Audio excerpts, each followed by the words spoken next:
Bonjour à tous, je vous remercie de cette invitation et donc nous allons présenter le plan France médecine génomique en binôme. Donc, ma binôme va arriver nous rejoindre très bientôt.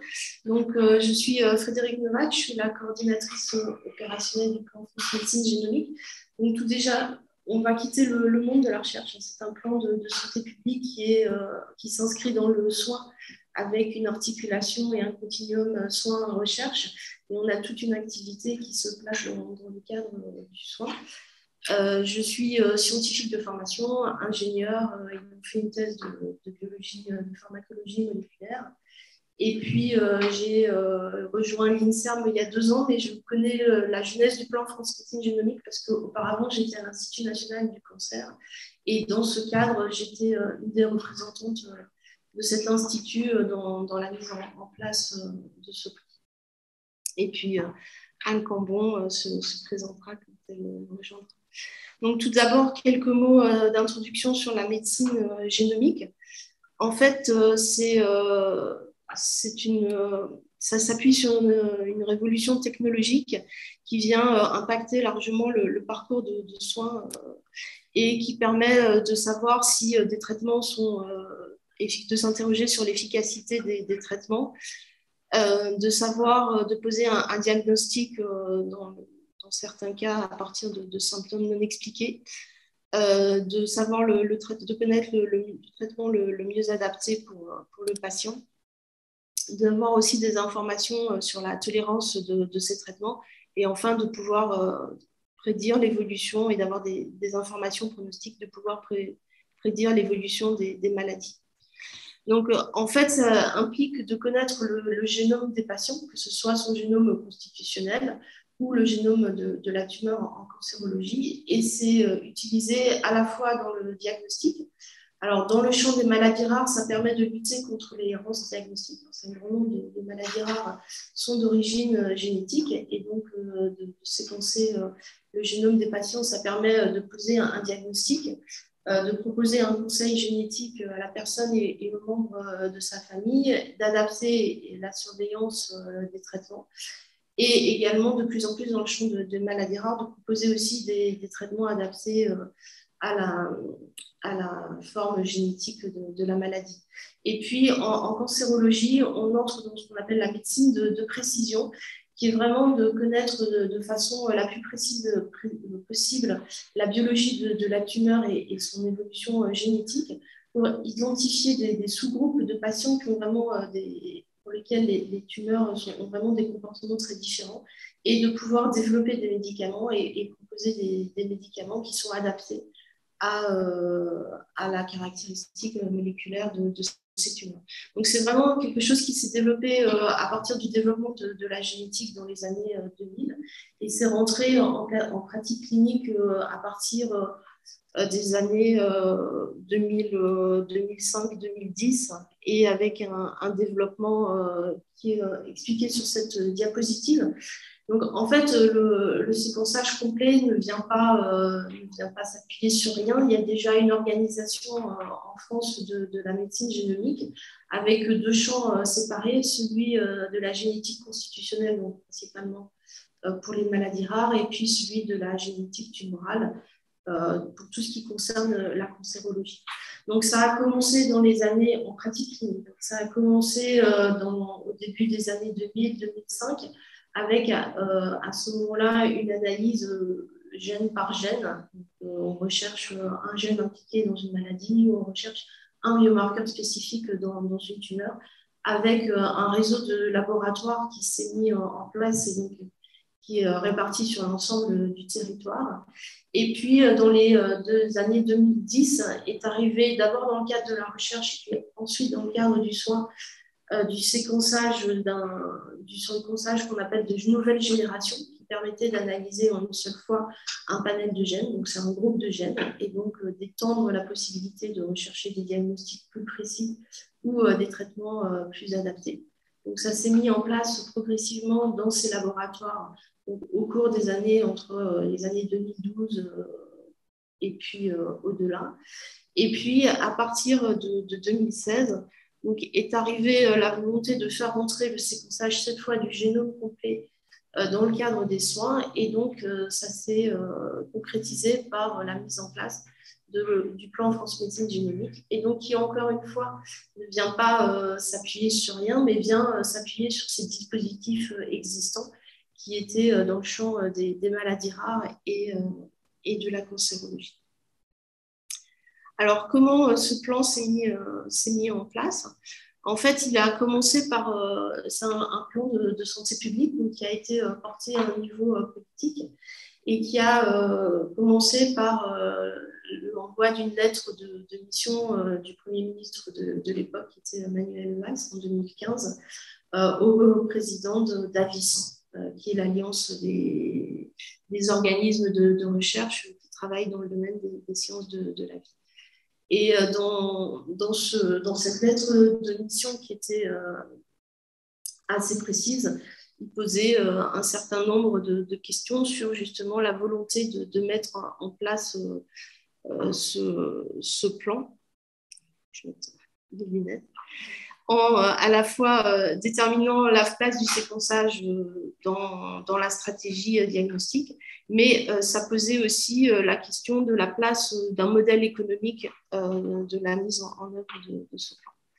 Donc ensuite, comment les choses se sont mises en place une fois qu'on a posé et qu'on doit répondre à cette lettre de mission. Donc la présidence avait été accordée à Avisan, qui a mis en place un comité de pilotage, donc avec toutes les administrations concernées, du côté à la fois du ministère de la Recherche et de l'Innovation, donc avec la DGRI, avec les trois pôles, trois administrations du ministère de la Santé, que sont la DGS, donc la Direction Générale de la Santé, la DGOS, la Direction Générale de l'Organisation des Soins, et la DSS, la Direction de la Sécurité sociale. Et puis, côté entreprise, puisqu'il y avait ce volet filière économique, avec la DGE, la Direction Générale des Entreprises, et puis la CNAM également, et le Commissariat Général à l'Investissement. Et puis, ce plan s'intégrait aussi dans un paysage de plans nationaux de santé publique, et donc était impliqué dans ce comité de pilotage pour la mise en place de ce plan, des représentants des plans cancer, du plan national maladies rares 3 et des maladies neurodégénératives. Et puis, étaient rassemblés aussi donc les ITMO, qui sont les branches ou les piliers d'Avisan, et donc qui sont regroupés par thématique avec des représentants des ITMO de santé publique, des ITMO technologie pour la santé et de l'ITMO génétique, génomique et bioinformatique. Et puis, étaient présents aussi des représentants d'industriels, donc, au travers d'associations dans lesquelles ils sont rassemblés, avec le CSIS, le CSF, l'ARIS et puis Génopol. Et étaient aussi présents des experts spécifiques dans le domaine de l'éthique et de l'économie.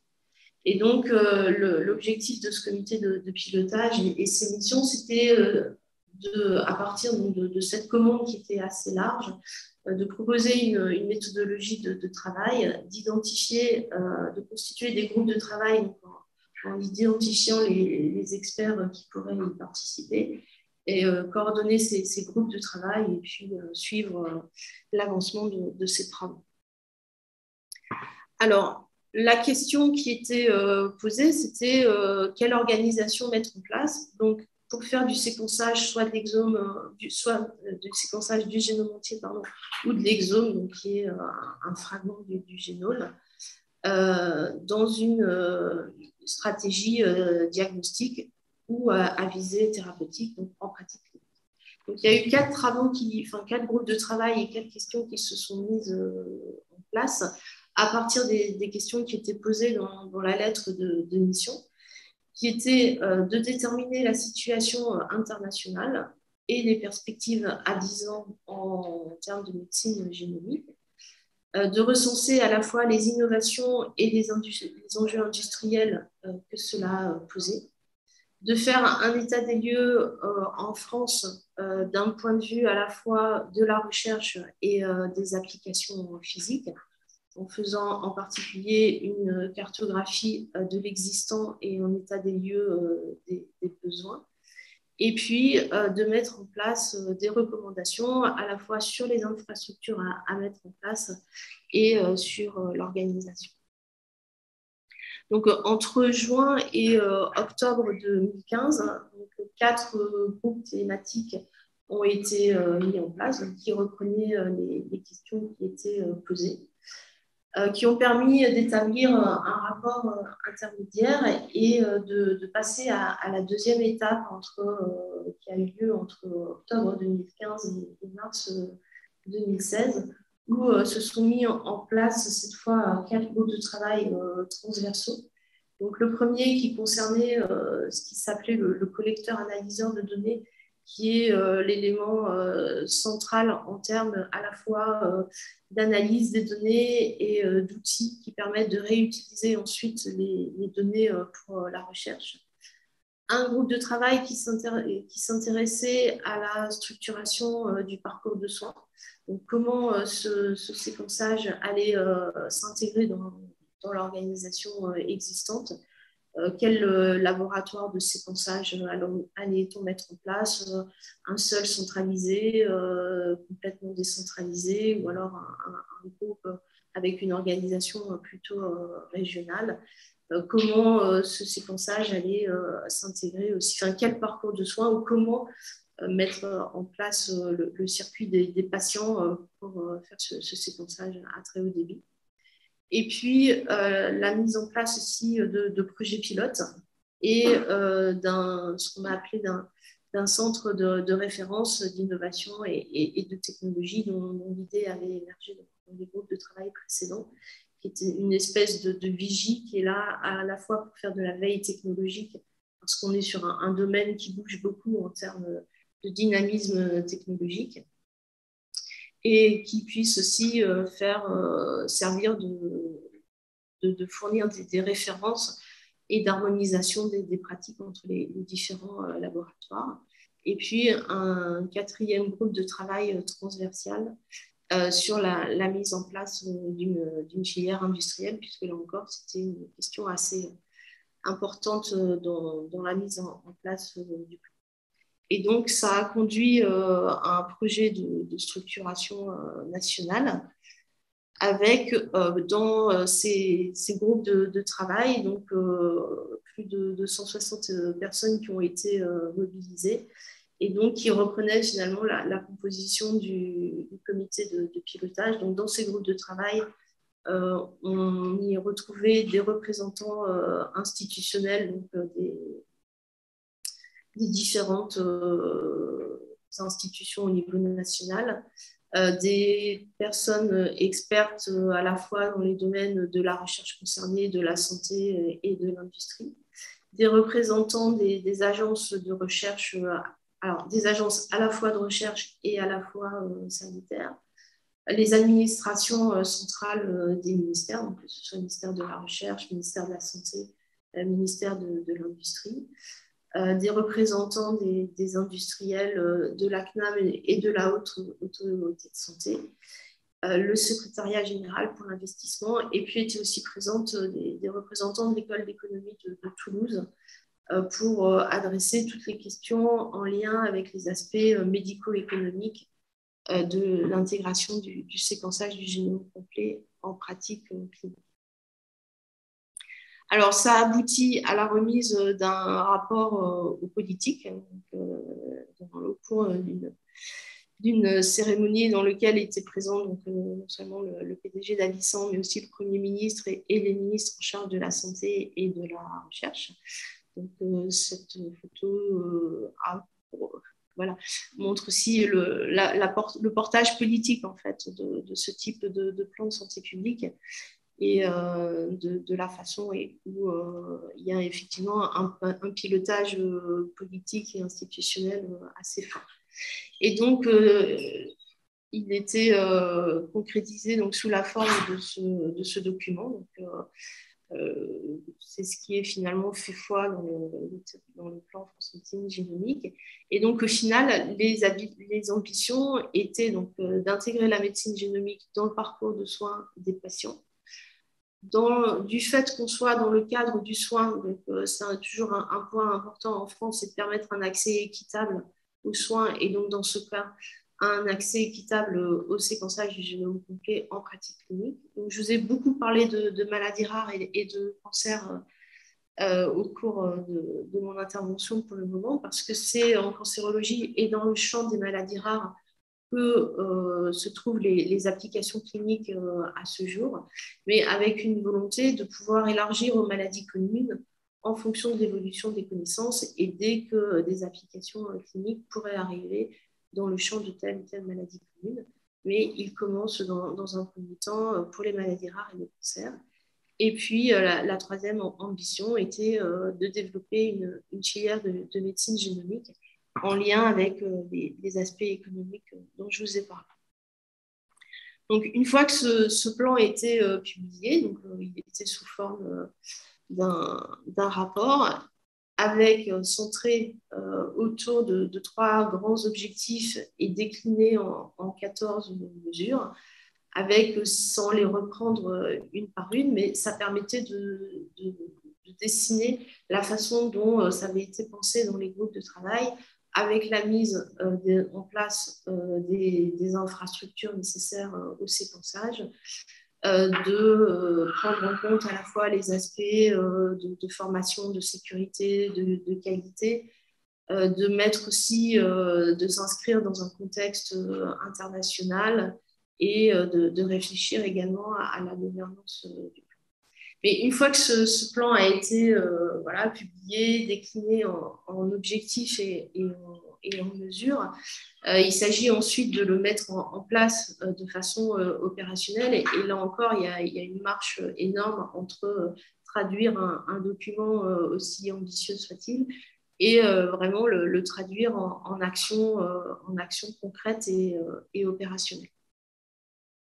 Alors, on peut le traduire, ces 14 mesures qui sont listées comme ça à la suite des unes des autres. Finalement, si on réfléchit au plan et à la façon dont il se met en place, on peut le traduire de cette façon assez schématique. En fait, donc, il s'inscrit dans le cadre du soin, donc c'est la partie de gauche, avec déjà une étape qui est de se demander quels patients peuvent être adressés au plan France Médecine Génomique. Ce ne seront pas tous les patients atteints de cancer ou tous les patients atteints de maladies rares. Il y a des critères cliniques qui permettent d'adresser ces patients. Donc ça, c'est une des questions à se poser, c'est la définition des indications cliniques. Ensuite, donc, il y a tout ce qui est mise en place d'un circuit de soins qui permettent d'envoyer les prélèvements et les données cliniques associées à la partie opérationnelle qui est à droite et avec un retour du compte rendu de biologie médicale. Donc, toute la mise en place du parcours de soins qui permet de mettre en pratique cette double flèche. Et puis, à droite, vous avez les infrastructures qui sont à mettre en place ou qui ont été mises en place. Donc, dans le cadre du soin, un réseau de laboratoires de séquençage à très haut débit. Donc, ce sont des laboratoires qui réalisent du séquençage du génome complet et qui viennent s'intégrer dans l'organisation existante. Vous avez sur la partie transversale le CREFIX, donc qui est un centre de référence d'innovation et d'expertise, et donc qui est un peu cette vigie qui donne des recommandations en termes à la fois d'innovation et d'harmonisation des pratiques. Et puis, comme ce plan, même s'il est à vocation sanitaire, s'inscrit vraiment dans un continuum entre les soins et la recherche, ce continuum est à mettre en place avec une infrastructure centrale qui est le collecteur analyseur de données ou CAN. Et puis, donc, au-delà de cette infrastructure, on va dire, du cœur du dispositif, le plan s'appuie sur tout un un ensemble d'actions transversales, des actions support, avec les questions liées à l'éthique réglementaire et société, avec un volet fort qui est l'évaluation médico-économique, parce que là, on est dans une phase un peu expérimentale, mais si on doit pouvoir le mettre en place de façon pérenne, il faut se poser la question des côtés médico-économiques.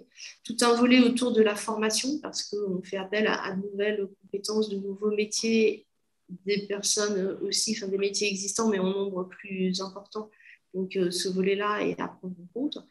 Le développement de la filière industrielle, j'en ai parlé, autour de la communication, des collaborations internationales, et puis de la mise en place de projets pilotes qui étaient là pour développer les choses en amont.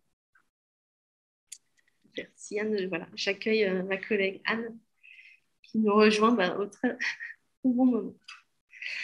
En termes de gouvernance, parce que mettre en place ce type d'organisation nécessite aussi la mise en place d'une gouvernance adaptée. Donc, ce qui a été défini, c'était d'avoir un comité de suivi qui rassemblait les pilotes des actions qui se mettaient en place pour la mise en place du plan, toutes les institutions et les tutelles impliquées, avec une fréquence d'une fois par trimestre. Et donc, ce comité est en charge de planifier la mise en œuvre des actions et de vérifier que ça se met en place selon le calendrier qui était prévu. Et puis, un comité opérationnel qu'on appelle le COMOP, qui lui rassemble les pilotes de toutes les actions, qui se réunit de façon beaucoup plus fréquente, une fois par mois, et qui est vraiment en charge de la mise en œuvre du plan d'un point de vue très opérationnel. Et puis, la mise en place d'une équipe de coordination. Donc ça, c'est la gouvernance telle qu'elle s'est mise en place au niveau dès la mise en place du plan. Et à ce jour, elle est toujours d'actualité en s'appuyant essentiellement sur le comité opérationnel qui permet d'être un lieu où tout le monde se retrouve et permet de discuter des différentes actions qui se mettent en place de chaque côté. Alors, en termes de mise en œuvre et comment il s'est mis en œuvre, je vais vous présenter quelques exemples. On ne va pas tout voir, mais quelques exemples un peu emblématiques. Le premier, c'est celui de la mise en place des premiers laboratoires de séquençage, puisqu'il avait été décidé de ne pas s'appuyer sur les laboratoires existants, mais de mettre en place de nouveaux laboratoires. Et donc, la question était de comment faire pour identifier ces laboratoires, en sachant que sur le terrain, il y avait beaucoup de personnes intéressées pour le faire. Et donc, le ministère de la Santé, puisque c'est lui qui finance cette partie séquençage, a lancé un appel à projet en 2017 avec l'objectif de créer les 2 premières plateformes de séquençage à haut débit à visée sanitaire. Donc là encore, lancer un appel à projet, ça impliquait de définir le cahier des charges et de ce qu'on attendait précisément de ces plateformes de séquençage, ce qui n'était pas si évident à l'époque de savoir exactement ce qu'on allait leur demander en termes à la fois de technologie, d'organisation, de capacité de séquençage, de déploiement sur le territoire. Donc là encore, ça s'est mis en place avec un groupe de travail qui était coordonné par l'Institut national du cancer, qui disposait de l'expertise, de la structuration de laboratoires de génétique moléculaire dans le champ de la cancérologie et donc de la DGOS, le service du ministère de la Santé, et qui comportait des représentants donc, des 3 administrations centrales du ministère de la Santé, d'Avicen, du Génopole, donc, qui était la branche qui permettait d'avoir une expertise en termes de partenariat public-privé, et du Centre national de génotypage, qui est le grand centre en France, qui disposent de l'expertise de séquençage à très haut débit, au moins dans le cadre de la recherche. Et puis, pour mettre en place, rédiger donc, le texte de l'appel à projet, qui d'une certaine manière était le cahier des charges de ces laboratoires de séquençage, ont eu lieu un certain nombre d'auditions, alors d'experts du domaine, que ce soit des biologistes, des généticiens ou des pathologistes, d'un représentant de Genomics England, qui est l'initiative anglaise qui avait démarré cette activité bien avant tout le monde et donc qui était très en avance et qui disposait d'une expertise et d'une compétence sur le sujet. Et puis, d'auditionner des industriels qui étaient susceptibles, donc en particulier des laboratoires de biologie médicale privés, qui étaient aussi en mesure de réaliser cette activité de séquençage, et puis des représentants institutionnels du monde de la santé et de la recherche.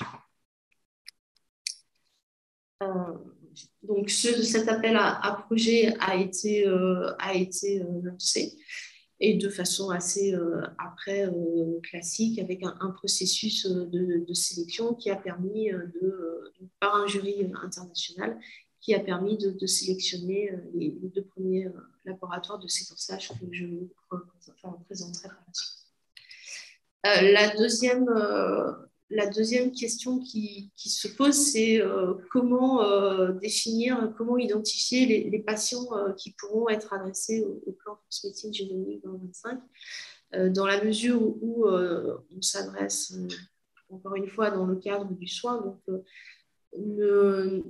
pour faire du séquençage, il faut qu'on puisse envisager un bénéfice clinique pour le patient, et donc savoir si on peut répondre à la question sans passer par la génétique, ou alors en passant par du séquençage plus classique, par panel de gènes, ou voire par séquençage d'un seul gène, plutôt que de faire du séquençage. Donc, en fait, c'est ce qu'on appelle la définition de pré-indication clinique, et ça s'est mis en place, encore une fois, par un groupe de travail, cette fois piloté par la Haute Autorité de Santé, avec des représentants du ministère de la Santé, des biologistes, des économistes de la santé, des représentants des patients, avec la rédaction d'un dossier de candidature, donc en accord avec le CRUFIX et avec les laboratoires de séquençage, pour définir les prérequis à la fois techniques et organisationnels, une évaluation des dossiers par le groupe de travail, et une validation de la décision par le comité opérationnel du plan. Et puis le troisième exemple qu'on voulait vous présenter, et je vais appeler ma collègue Anne, c'est le travail qui est fait par le groupe de travail éthique, réglementation et société.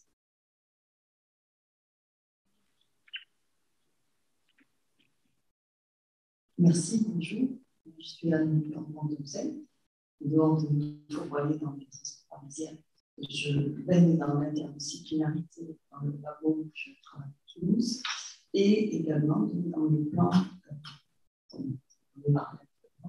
par Frédéric. J'étais un des copilotes d'un des groupes de travail, celui-ci, qui s'appelle Éthique, Réglementation et Société, qui est un des premiers qui s'est mis en place. Il y avait des besoins à ce niveau pour lancer les choses. Alors, il traite de plusieurs mesures du plan. Vous avez vu l'ensemble des mesures précédemment, je ne vais pas insister, mais dans lesquelles pèsent particulièrement les aspects éthiques vis-à-vis du patient, vis-à-vis de la recherche, et également, donc, pour les données, et vis-à-vis de la communication vers la société, l'implication de différents acteurs. Alors, il est interdisciplinaire, comme tous les groupes dans ce plan, et interinstitutionnel, vous avez vu, vous avez entendu, c'est la Haute Autorité de Santé qui pilote, c'est une institution qui pilote chacun des groupes de travail. Celui-là traite de bioéthique au sens large. La bioéthique, elle est elle-même interdisciplinaire, j'y reviendrai tout à l'heure.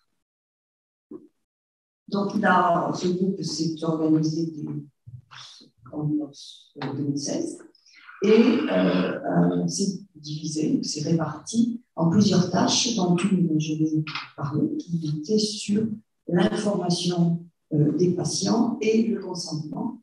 C'était la première fois où on allait faire un modèle de consentement et d'information aux patients dans le cadre du séquençage qui serait applicable sur l'ensemble du territoire.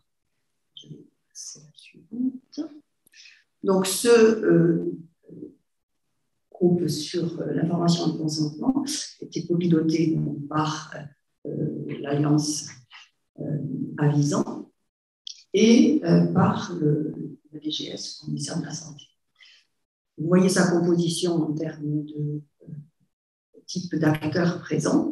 Il y avait des ministères variés, des agences, donc des administrations, des chercheurs, il y a aussi quelques chercheurs en sciences humaines et sociales, des représentants de ces plateformes dont on vient d'expliquer comment elles se sont mises à exister, des représentants de projets pilotes, qui sont des essais de séquençage dans le cadre de la recherche, qui servent de tremplin pour la mise en œuvre d'un tel plan, des juristes, des associations professionnelles de généticiens et des associations de patients qui étaient également représentées.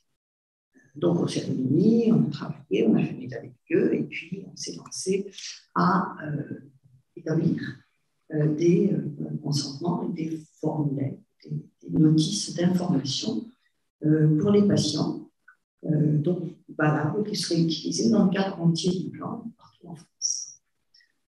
Donc ça se fait dans un contexte toujours évidemment scientifique, mais aussi législatif.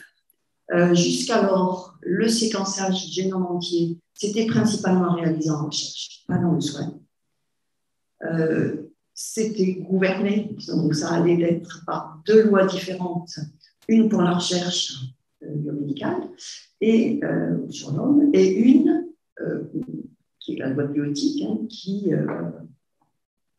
réglemente la génétique dans le cadre clinique. Donc, au moment où ce groupe travaillait, on était en révision de la loi de bioéthique. On était dans ce moment un peu, à la fois il y a l'interdisciplinarité, l'interinstitutionnalité, et puis l'incertitude de qu'est-ce qu'il va y avoir dans la prochaine loi. On sait que ça va changer, mais elle n'est pas encore votée. Et donc, il fallait quand même arriver à démarrer dans ce contexte. Ça, j'insiste là-dessus. On a donc fait ces modèles. Il y avait une forte demande des acteurs, puisqu'ils ne pouvaient pas commencer sans avoir s'être entendu sur quelque chose qui soit validé par les ministères et qui puisse être utilisé partout. Donc, qu'est-ce qu'il y a dans ces formulaires? Consentement aux soins, dans ce cadre, à la réalisation de l'examen, je vais expliquer qu'est-ce que c'est, consentement à la révélation des informations issues de cet examen, donc dans le cadre des indications dont on vient de parler, consentement à la conservation des échantillons, on ne va pas les balancer une fois qu'ils sont dans les résultats de séquence, et des données pour le soin, parce qu'on peut avoir besoin de refaire des choses et étudier. Et puis, souhait pour l'information de la parentèle, qui en génétique est un des grands enjeux. Son génome ne concerne pas que soi. Il peut y avoir, donc, dans notre loi, il y a toute une procédure pour comment, à la fois, respecter le secret médical, la liberté autonome des personnes et le droit des membres de la famille à avoir de l'information qui peut être importante pour eux. Donc après, attestation de consultation et puis consentement pour la conservation. Alors la philosophie de ce travail, qui impliquait donc plusieurs types de personnes et de disciplines, était de produire quelque chose qui soit dans l'état du droit au moment où on le produisait, pas faire autrement. On savait que ça allait changer, donc du coup ils ont été proposés dans ce qu'on pensait être une version de test pour quelques mois. Mais la révision de la loi, ça prend plus longtemps qu'on ne croit. Donc finalement, ils ont été en test pendant presque 3 ans, au moment où le prochain décret qu'on attend pour les modifier va paraître. Ça fera bien 3 ans. Donc on les changera, mais du coup, on va les changer en évidemment tenant compte de la loi, du décret qu'on attend, mais également de l'expérience sur le terrain, puisqu'on aura eu finalement cette phase de test sur tout le démarrage du plan dans le cadre des deux plateformes et de tous les centres qui envoient donc les échantillons des patients vers les plateformes. Alors, un autre élément, donc, bon, ça c'est sur les consentements, on a produit quelque chose, je verrai sur une diapo tout à l'heure. Et je ne vais pas vous parler du travail sur les données qui a été fait dans le cadre du CAD, dont vous avez entendu parler, qui est très travaillé, et qui est évidemment un grand enjeu à la fois réglementaire et éthique sur ces données. Un troisième axe de travail de ce groupe était sur les recherches en sciences humaines et sociales. C'est adapté de vous en parler. Puisque dans les mesures du plan, il y a qu'effectivement, il faut favoriser les recherches sur la médecine génomique, sur le plan, autour du plan, en tout cas qui permettent d'amener des connaissances sur la réalisation en fait, de cette médecine génomique en pratique. Et dans ce cadre-là, ce n'est pas long, je vous explique qu'on va avoir le 30 juin et le 1er juillet une réunion qui se passe à Paris, des rencontres sciences humaines et sociales et médecine génomique, dont l'ambition, à travers une série de posters sur qu'est-ce qui se fait dans le domaine, dans différents labos, dans différentes institutions de recherche, pour le moment, et 4 tables rondes sur les thèmes que vous voyez sur cette diapositive, et qui sont particulièrement pertinents dans le cadre de la mise en place d'un plan national de médecine génomique. Chacune de ces tables rondes est elle-même interdisciplinaire avec une communauté génétique et organisation technique qui s'intéresse au plan, mais surtout plusieurs chercheurs dans le domaine des sciences humaines et sociales. Et donc, je vous donne rendez-vous si vous voulez y venir. Et là, je repasse la parole à Frédéric. Merci. Donc, où en est-on aujourd'hui dans la mise en œuvre du plan? Donc, suite à l'appel à projet sur la structuration des premiers laboratoires de séquençage, ceux-ci sont opérationnels. Donc, il s'appelle Sequoia, le premier laboratoire est basé à Paris, le second s'appelle Oragène, il est basé à Lyon. Et ces laboratoires ont une activité générique, c'est-à-dire qu'ils doivent prendre en charge toutes les préindications du plan, à la fois cancer et maladies rares. Ils ont un statut réglementaire de laboratoire de biologie médicale, donc ce qui peut paraître anodin, mais a un grand nombre de conséquences en termes réglementaires et de règles qu'ils doivent suivre, et c'est un impact fort sur la mise en œuvre de ces laboratoires. Ils doivent permettre un accès pour tous les patients en France. Donc, comme ils sont 2 laboratoires à ce jour, il y a eu un découpage du territoire en 2 zones. Vous voyez sur cette carte, donc au nord et à l'ouest de la France, les prélèvements sont adressés à Paris, au laboratoire CPA. Et puis, dans toute la partie est, sud et sud-ouest de la France, plus les territoires d'outre-mer, les prélèvements sont adressés à Oragène. Ils doivent s'intégrer donc, dans le parcours de soins des patients et dans les réseaux de soins existants, c'est-à-dire les organisations déjà mises en place. Donc, en termes de préindication, parce qu'une fois que les laboratoires ont été structurés, il faut définir donc, les préindications. Je vous ai parlé du groupe de travail et de la méthode qui a été utilisée pour que ça se mette en place. Donc, il y a eu 3 phases de validation qui se sont déroulées en 2019, 2020 et 2022. Et à ce jour, donc, il est possible de prescrire un séquençage à très haut débit pour 70 préindications. Donc, ça s'appelle préindication parce qu'en fait, on est sur un plan de santé publique qui a des financements spécifiques, mais qui a vocation après à rentrer dans le cadre général du remboursement et de la prise en charge par l'assurance maladie. Et donc ça implique que ces préindications soient évaluées selon les règles standards par la Haute Autorité de Santé, en vue, si elles sont évaluées de façon positive, d'être prises en charge par la collectivité et à ce moment-là, de passer du statut de préindication au statut d'indication. Et là, le fait que ces préindications ont vocation à être évaluées par la autorité de santé, ça place vraiment l'évaluation médico-économique au cœur de ce dispositif.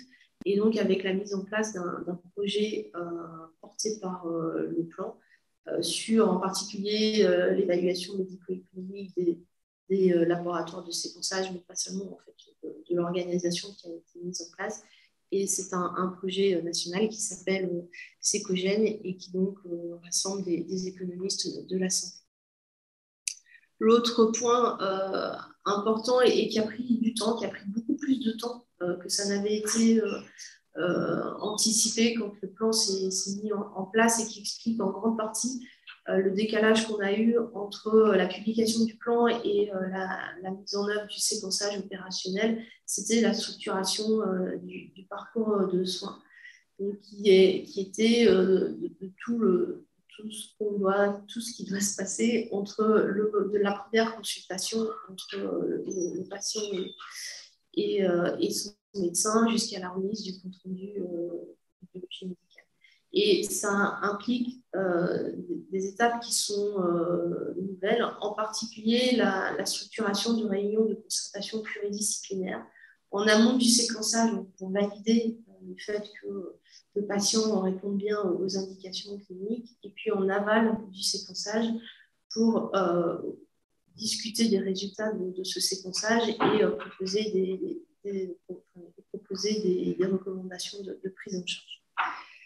Avec également le fait d'identifier les prescripteurs, puisque la prescription, cette fois, se fait par des outils informatiques dans les outils de séquençage des laboratoires. Donc, il y a aussi toute une question autour de la gestion des prescripteurs, de la gestion de leur compte.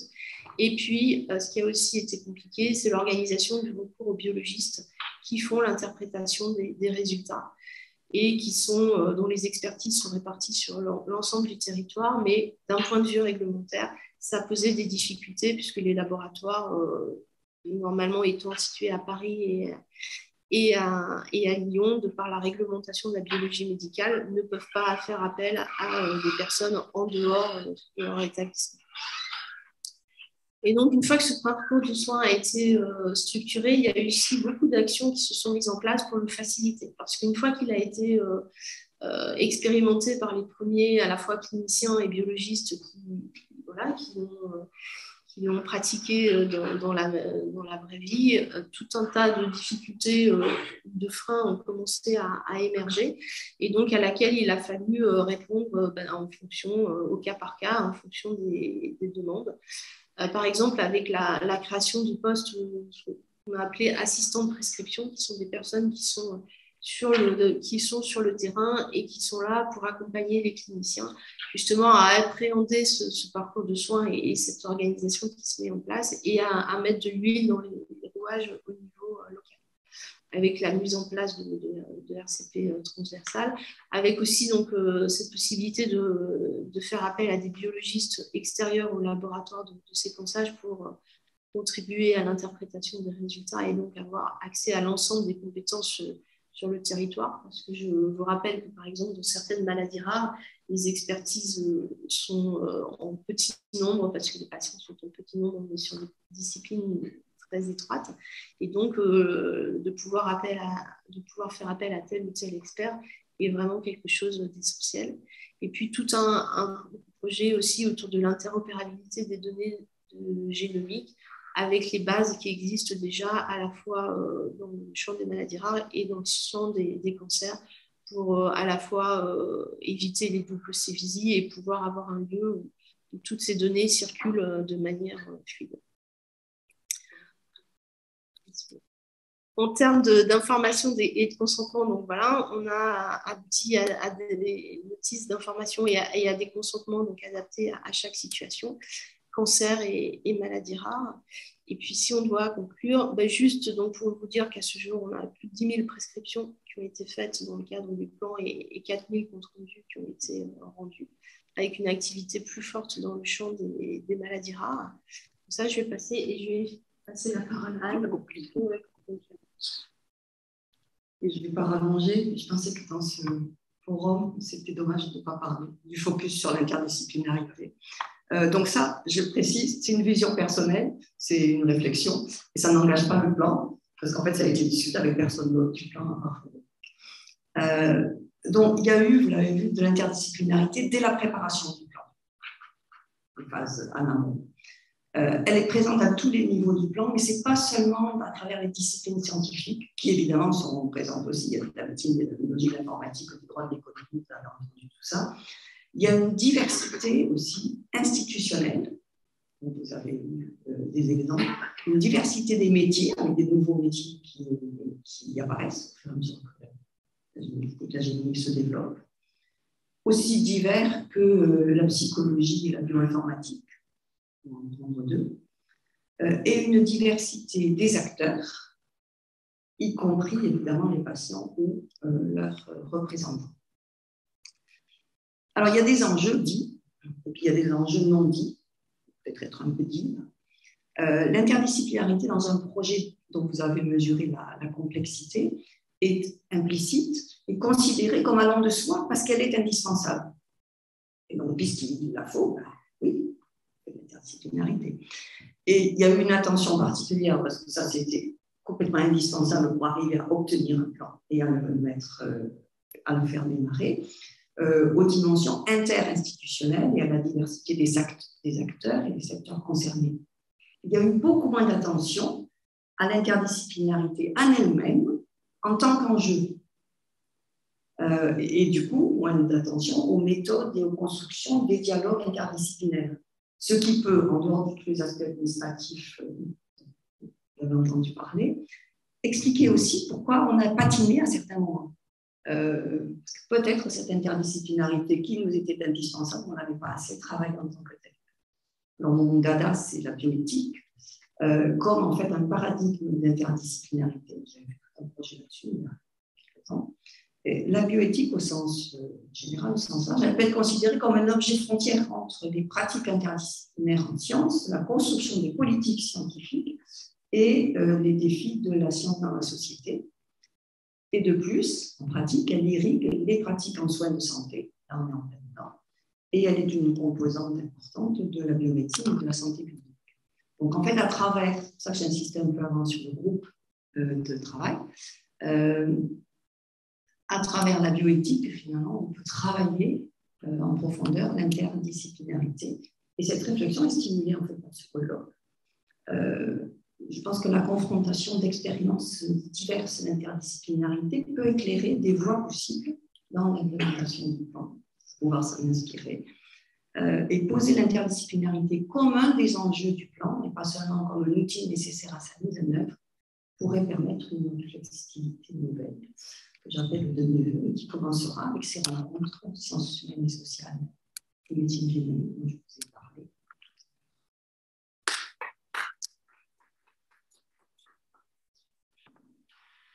Pardon. Pour votre présentation, on a quelques questions dans le public. J'avais une remarque sur votre conclusion qui est effectivement très intéressante parce qu'elle montre aussi que l'interdisciplinarité n'est pas juste un outil, mais elle se construit et elle permet de construire. On ne peut pas imposer l'interdisciplinarité, il faut la réfléchir et la mettre en œuvre en fonction des attendus et des fonctions. Et je trouve que vous l'avez vraiment bien mis en œuvre de votre propos. Et je crois que c'était bien.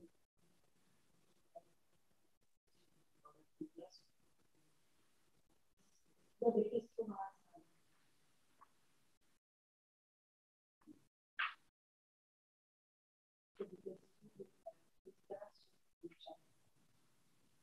Non, sur le chat, pour le moment, il n'y en a pas. Une question dans France Génomique, c'est ciblé sur le séquençage de génome entier des patients. Est-ce que ça a eu un impact quelconque dans les problèmes? Enfin, pourquoi est-ce que ça n'a pas été mis à profit du séquençage Covid? ou est-ce que ça l'a été, alors que ce soit en séquençage de virus de patients individuels ou en métagénomique environnementale, notamment des stations d'épuration? Alors, le plan n'est pas rentré dans le processus Covid. Au moment du confinement, les plateformes se sont arrêtées. C'était tout début où elles commençaient à rentrer en activité. Elles se sont arrêtées parce qu'il y avait un déploiement des personnels particuliers, techniciens, sur les laboratoires de RT-PCR qui étaient mis en place et pour voilà, des efforts. Il y a eu en parallèle un projet de séquençage du génome sur lequel le coordinateur de l'époque était impliqué au travers des IPO, mais le plan en lui-même n'a pas été. Il y a eu quelque chose de très indirect quand les plateformes se sont arrêtées. Il y a des réactifs qui allaient être dérivés et donc qui sont repartis sur le séquençage. Mais non, parce qu'en fait, alors peut-être que c'est une histoire d'interdisciplinarité aussi, parce que là, on est sur la génétique humaine et on est sur une autre discipline. Donc, il y a eu un transfert d'expérience sur la partie technologique et un peu sur la partie organisationnelle de comment s'est mis en place le plan pour faire le séquençage des virus, ça s'arrête. Et dans la même, un petit peu dans les centres de séquençage, donc ces 2 centres de séquençage, qu'est-ce que vous appelez un centre de séquençage? C'est des séquenceurs ou des séquenceurs et des bioinformaticiens et bioinformaticiennes pour analyser? Alors, un centre de séquençage, c'est un laboratoire de biologie médicale. Donc, le prélèvement arrive et ça rend un compte-rendu de biologie médicale. Donc, dans un centre de séquençage, il y a des séquenceurs, il y a toute l'étape analytique, il y a l'étape en amont de qualification et d'extraction des ADN. Donc là, ça implique, en particulier en cancérologie, par exemple, des pathologistes qui vont qualifier le prélèvement, faire des extractions d'ADN. Donc, il y a l'équipe de séquençage avec des techniciens, des ingénieurs qui font vraiment la partie laboratoire, des informaticiens, des bioinformaticiens après pour la gestion des données, on va dire, du fichier brut jusqu'à la liste de fichiers variants. Et puis après, on retombe sur des biologistes médicaux qui, cette fois, vont faire l'interprétation clinico-biologique des résultats. Donc, les biologistes médicaux, par définition réglementaire, sont soit des médecins biologistes, soit des pharmaciens biologistes. D'accord. Et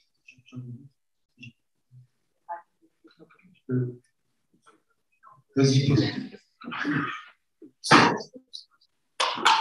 Dans la continuité de ce que Patrick vient de dire, moi, j'ai vu avec intérêt qu'il y avait un plan Genomics England qui existait depuis longtemps. Alors, j'ai la même question de Patrick sur le plan Genomics England. Est-ce que lui, il a été impliqué dans la Covid?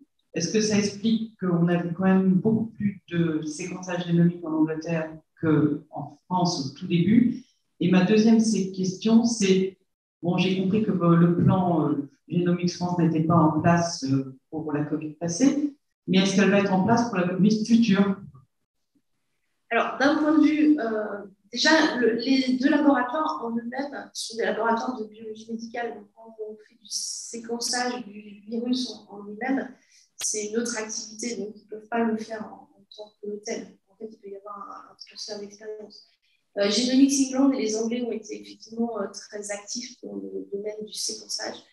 Et c'est aussi une façon, je ne sais pas, historique ou culturelle. Enfin, les Anglais ont une volonté à la fois culturelle, politique, de séquençage qui est plus forte en France. Ils ont commencé Genomics England, ça a commencé en 2012, cette même avant.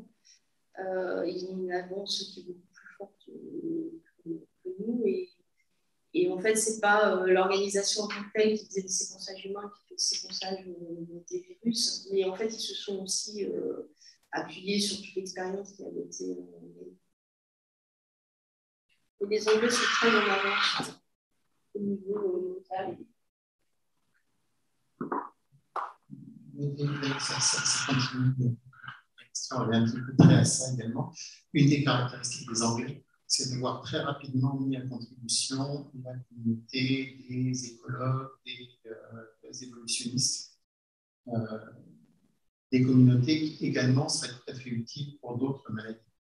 Et en France, j'ai été très surpris, en fait, dans votre présentation, le MESRI n'apparaît nulle part. Jamais. Si, alors, le MESRI apparaît. Alors, il apparaît, il est présent dans notre gouvernance, il a été présent avec la DGRI dans toute la partie conception du plan, et il va l'être dans la réutilisation des données pour la recherche. Or, j'ai zappé les 2 dernières diapos qui étaient la présentation du cadre pour la réutilisation des données pour la recherche, qui est en train de se mettre en place, et là, le MESRI est très présent. En fait, le plan a été, quand vous regardez le calendrier de ce qui avait été mis posé dans le document initial et le moment d'aujourd'hui, ça a mis beaucoup plus de temps que prévu parce que ça a été beaucoup plus complexe que ça n'avait été anticipé. Et donc, il y a eu toute la première phase de mise en place dans le cadre du soin. On y est là, là maintenant ça tourne, et on commence à mettre en place la réutilisation pour la recherche. Et ça, on est dans les tout débuts. Donc là, le MESRI est présent. Mais il y a 2 choses. Il y a la réutilisation pour la recherche et la mise à profit des compétences de recherche dans le cadre du plan. Ce n'est pas la même chose. Alors, oui, bien sûr. Mais là, la recherche, effectivement, mais la recherche, elle est très présente dans le cadre du plan parce que tous les biologistes, tous les cliniciens qui sont là sont tous avec une double casquette sans recherche. C'était d'ailleurs une des difficultés qu'on a eues, c'était de faire comprendre que c'était un plan de soins et qu'il fallait qu'on fonctionne avec toute la rigidité quelque part du soin. Et ça a été aussi quelque chose de très difficile à faire comprendre, qu'on devait se placer dans ce cadre-là, et qu'on devait respecter toutes ces règles parce que tous les gens qui sont impliqués dans le plan, de très grande majorité, ont aussi une activité de recherche à côté, et c'est compliqué de comprendre toutes ces contraintes qui sont imposées dans le cadre du soin. Et puis on est dans 2 disciplines pour l'instant, maladies rares et cancer, où la recherche est très dynamique. Il y a ça, il y a l'aspect aussi technologique que j'ai pu évoquer, mais il y a l'aspect technologie de séquençage. Il y a eu un choix sur le séquençage qui allait être utilisé, donc là aussi il y a une veille permanente avec une implication de la recherche, en tout cas de l'innovation d'un point de vue technologique. Donc, oui, il y a une présence forte.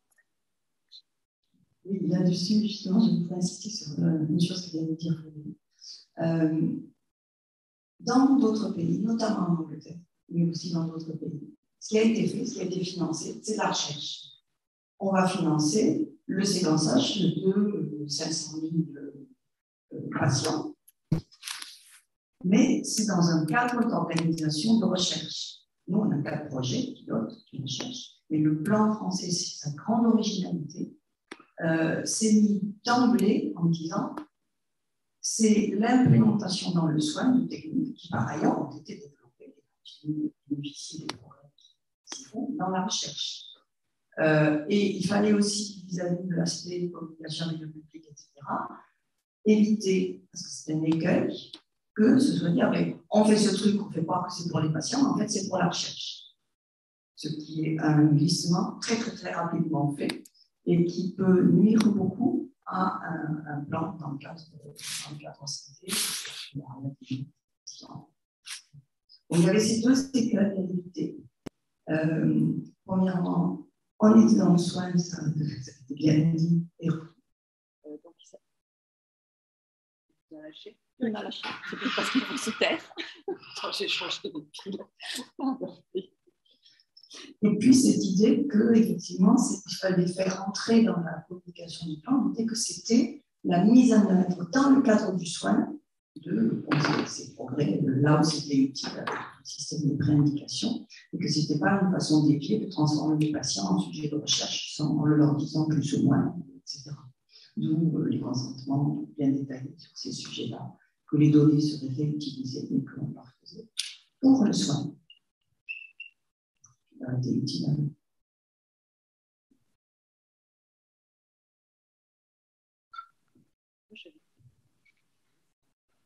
J'avais une question justement sur la interaction avec les SHS.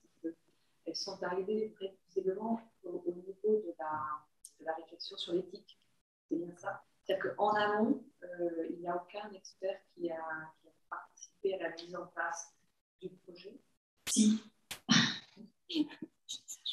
Si, parce que moi, j'ai piloté un des groupes de travail de la mise en place du début.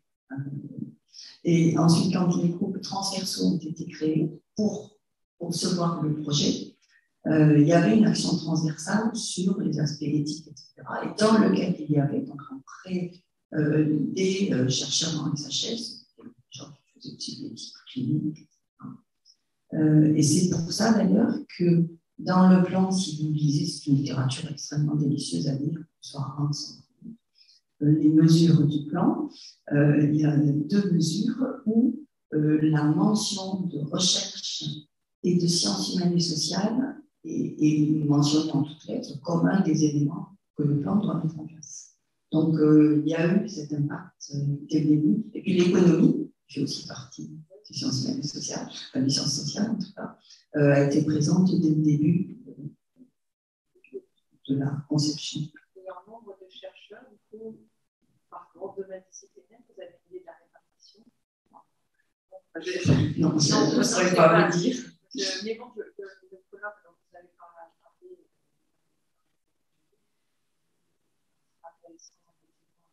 à suivre. Oui, c'est en présentiel. C'est sur Paris, mais c'est en présentiel. Est-ce qu'il y a encore des questions? Dans le chat non plus.